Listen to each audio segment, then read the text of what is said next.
अब देखिए लास्ट में आपके पास यहां पर एक अप्रोच है, this is your chop shop approach. ये अमेंडमेंट का पार्ट है और आपके कॉर्पोरेट वैल्यूएशन में इसको ऐड किया गया है। This is your chop shop approach concept and this is your chop shop approach.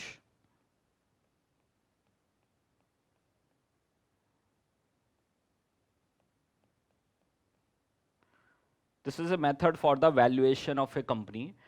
Chop shop नाम से पता चल रहा है, this is the breakup value approach. क्या बोलते हैं इसको? Breakup value approach. Breakup value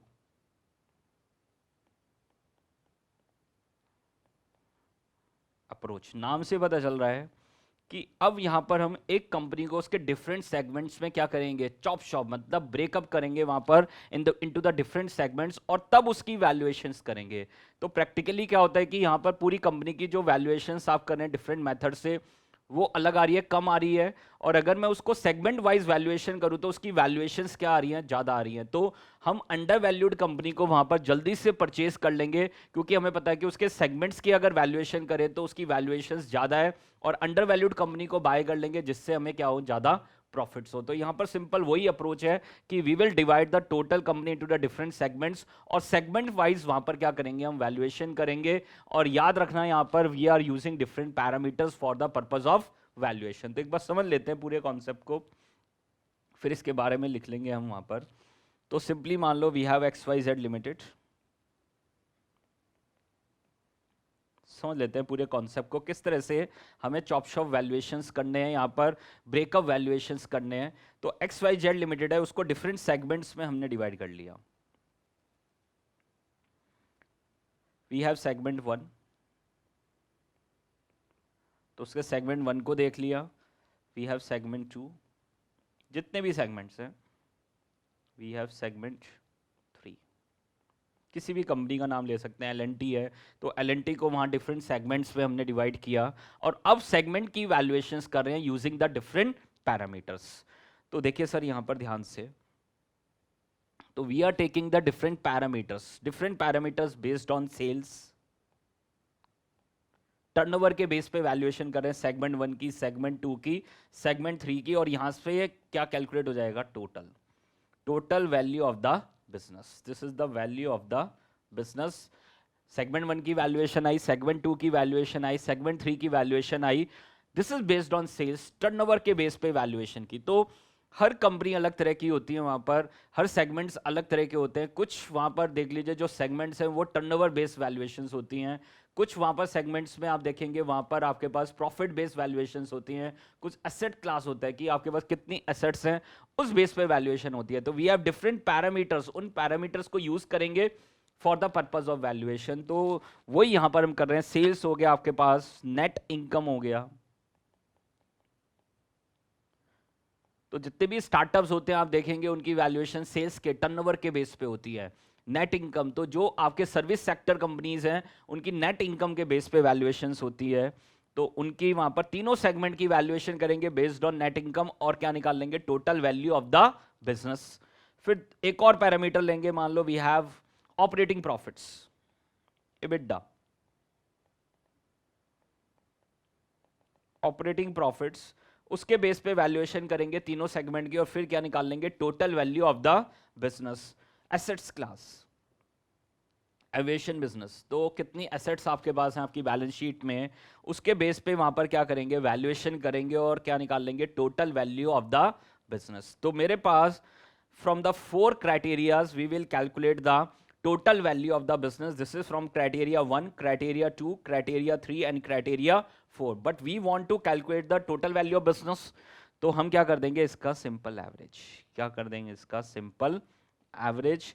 तो वहां पर 4 जो क्राइटेरिया हमने फॉलो किए थे उनसे जो वैल्यूएशन आया उनको लेंगे और उसका क्या कर देंगे? Simple average to calculate the chop shop value of the business. तो उसकी वो चॉप शॉप वैल्यू निकल के आ जाएगी, ब्रेकअप वैल्यू आपके पास कैलकुलेट हो जाएगी। तो बहुत सिंपल क्राइटेरिया जो हम यहाँ पर फॉलो करने वाले हैं, और उसके लिए we are using the different parameters.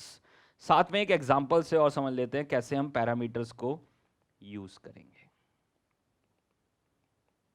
कैसे हम उन पैरामीटर्स को यूज करेंगे। तो this is capital to sales ratio.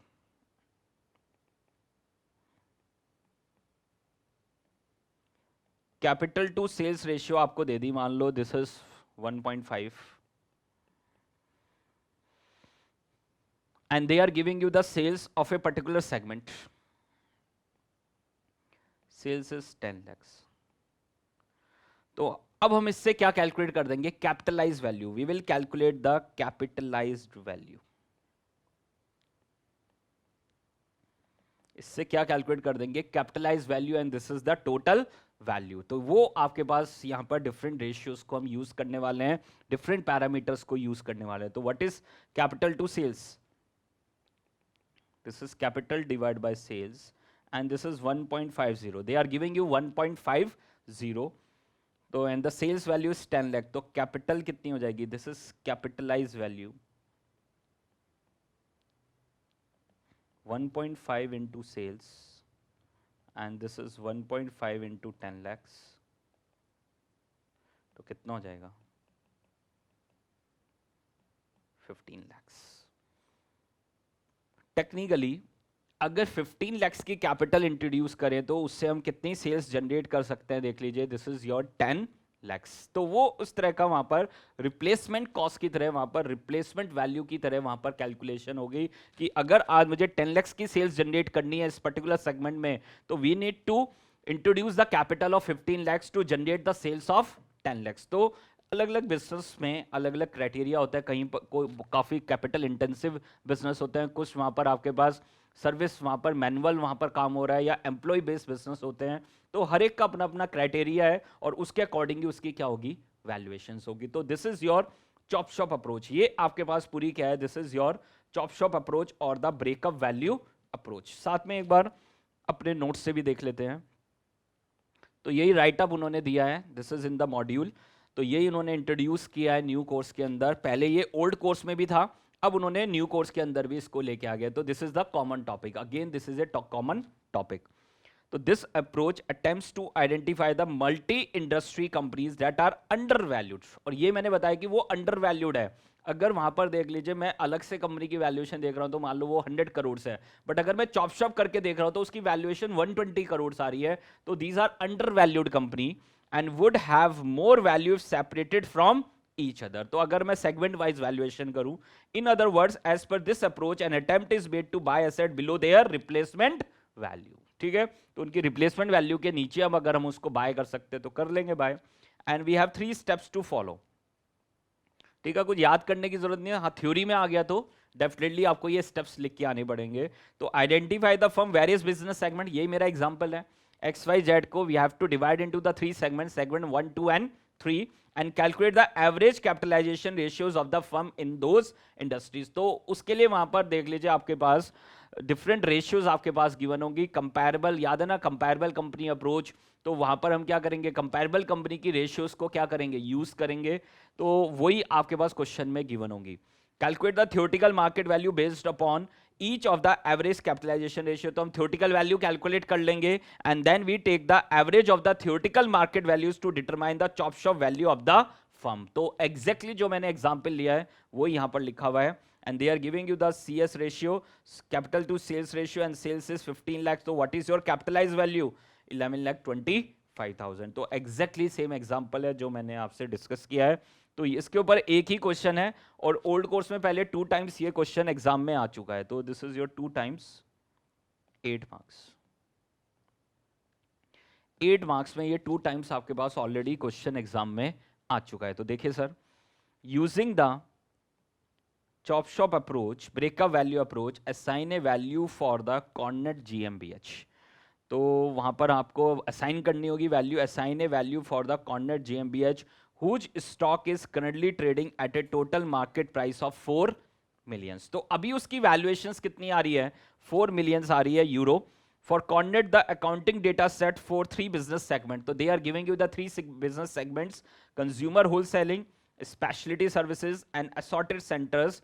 For the firm, 3 segments are as follows. तो उन्होंने यहाँ पर 3 आपको बिजनेस सेगमेंट्स दिए हैं: consumer wholesaling, specialty services and assorted centres. Segment sales आपके पास है, सेगमेंट की एसेट आपके पास हैं, सेगमेंट इनकम, नेट इनकम आपको दे दिया. तो these are the 3 parameters: sales, assets and the segment income. और इससे हम क्या कैलकुलेट कर लेंगे, कैपिटलाइज वैल्यू, हम कैपिटलाइज वैल्यू निकाल लूंगा बेस्ड ऑन सेल्स, उसकी कितनी कैपिटलाइज वैल्यू, कितनी मार्केट वैल्यू बनती है, बेस्ड ऑन एसेट उसकी क्या वैल्यूएशन आ रही है, बेस्ड ऑन इनकम उसकी क्या वैल्यूएशन आ रही है। तो we are using the multiples.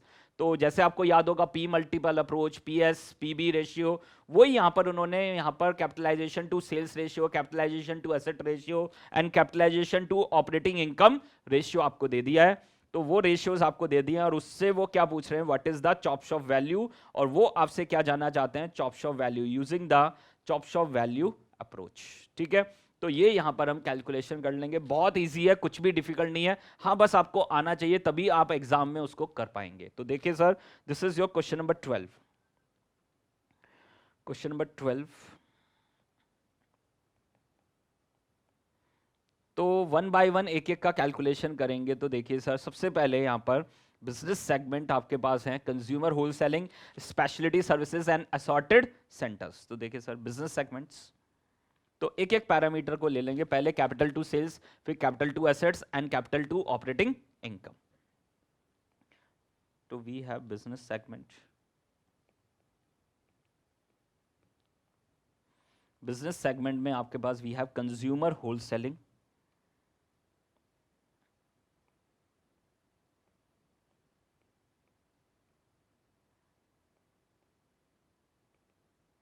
फिर आपके पास है we have specialty services, and the last one is your assorted centres.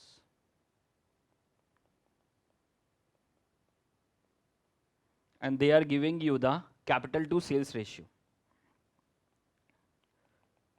capital to sales ratio, they are giving you the capital to sales ratio 0.75, 1.10, and this is 1, and they are giving you the segment sales. Segment sales are, देख लीजिए, segment sales आपको दे रखी है ये रही 15 lakh euro, 15 lakh euro आपके पास है, this is your 8 lakhs and this is euro 20 lakhs। ये आपके पास क्वेश्चन में ऑलरेडी सेगमेंट सेल्स हैं। तो अब मैं क्या कैलकुलेट कर दूंगा, देख लीजिए, सेगमेंट सेल्स ये रहा और रेशियो ये रही आपके पास, तो we have to calculate the capitalize value. क्या कैलकुलेट कर देंगे, कैपिटलाइज वैल्यू, कैपिटलाइज वैल्यूज कर देंगे कैलकुलेट। तो this is capital to sales ratio, capital divide by sales कितना है, देख लीजिए, this is 0.75 and sales is 15 lakh, तो 15 lakh into 0.75 and this is your 11,25,000।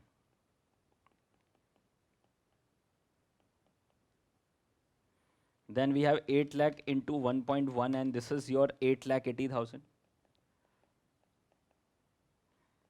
And the last one we have 20 lakh.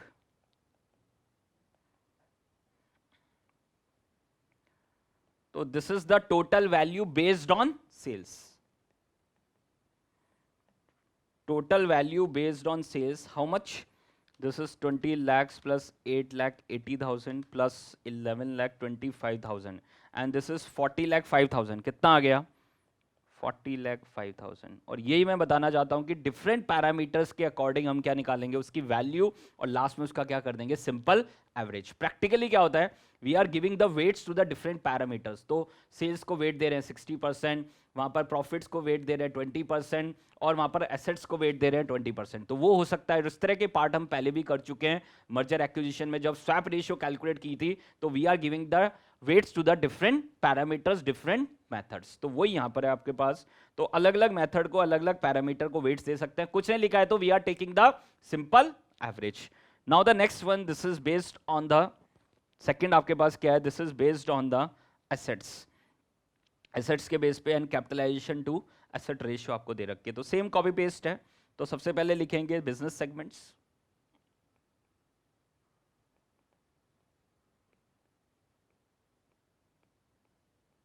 and these are consumer wholesaling,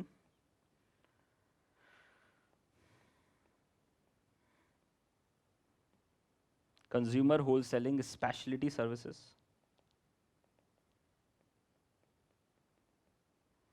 and we have assorted centers,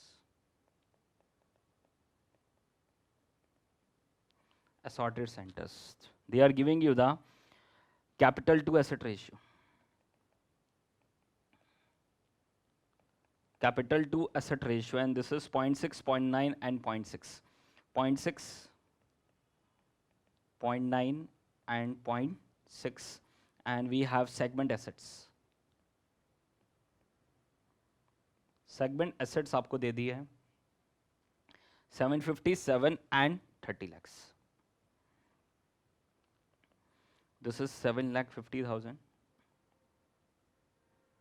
This is 7 lakh. And this is 30 lakhs. तो this is a single variety question on this part. और वो इन्होंने पूछ लिया. तो this is your capitalized value. तो capitalise value आपके पास कितना होगा 7,50,000 इंटू 0.6 एंड दिस इज 4,50,000. कितना आ गया 4,50,000. 7 lakh into 0.9 and this is 6,30,000. तो प्रैक्टिकली मैं आपको बता रहा हूँ कि जब वहाँ पर किसी भी कंपनी की वैल्यूएशन या सेगमेंट वैल्यूएशंस करते हैं तो देखते हैं कि वो capital intensive asset based company है या सेल्स बेस्ड कंपनी है. जैसे मैंने बताया स्टार्टअप्स हैं तो वहाँ पर जो वैल्यूएशन है this is based on the turnover. जो टर्नओवर है वहाँ पर कितना वो सेल्स जनरेट कर रहे हैं, ग्रॉस मर्केंटाइज वैल्यू जीएमवी के बेस पे होती है. ग्रॉस मर्केंटाइज वैल्यू तो स्टार्टअप्स की वैल्यूएशन जीएमवी के बेस पे होती है. तो वो वहाँ पर एक प्रैक्टिकल पॉइंट है आपको किस सेगमेंट के लिए कौन सा पैरामीटर यूज करना. और उसके लिए बेसिकली हम कंपैरेबल कंपनी डेटा को यूज करते हैं. और जो ये रेशियोज हैं ये भी कहाँ से लिए हैं, this is from the comparable company data. तो लास्ट में this is 30 lakhs into 0.6 and this is 18 lakh. कितना आ गया 18 lakh. तो what is the total value based on assets.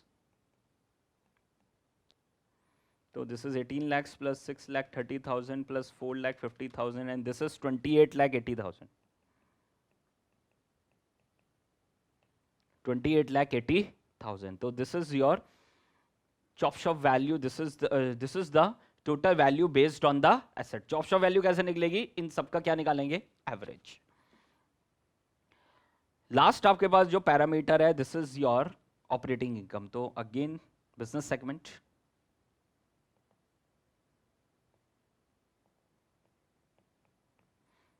Business segment आपके पास कौन कौन से थे, we have consumer wholesaling,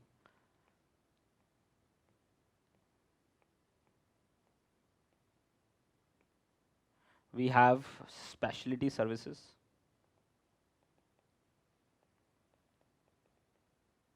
and we have assorted centers. Assorted centers. और उसके लिए आपको रेशियो दे रखी है, this is capitalization to operating income.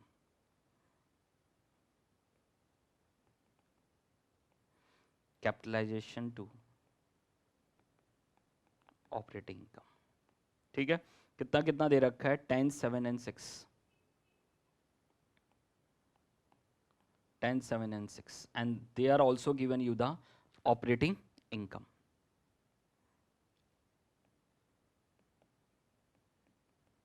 Segment operating income and this is 1 lakh, 150 and 6 lakh.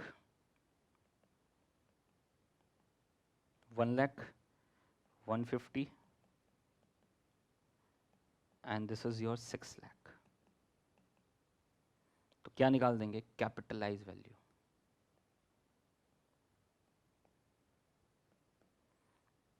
कर देंगे कैपिटलाइज वैल्यू. तो कितना आ गया आपके पास, this is 10 lakhs. 1 lakh into 10, 10 lakh. 1,50,000 into 7 and this is your 10,50,000. And the last one is 6 into 6 lakh. This is 6 into 6 lakh and this is your 36 lakhs. तो total value आपके पास कितना आ गया 36 lakh plus 10,50,000 plus 10 lakhs. And this is your 56,50,000. तो this is the total value based on operating income. तो finally क्या calculate कर देंगे, this is your chop shop value average theoretical value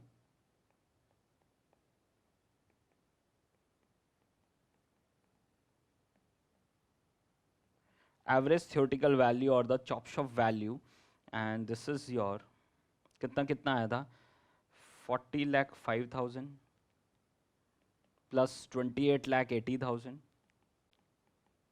and the last one is your 56,50,000 divide by 3.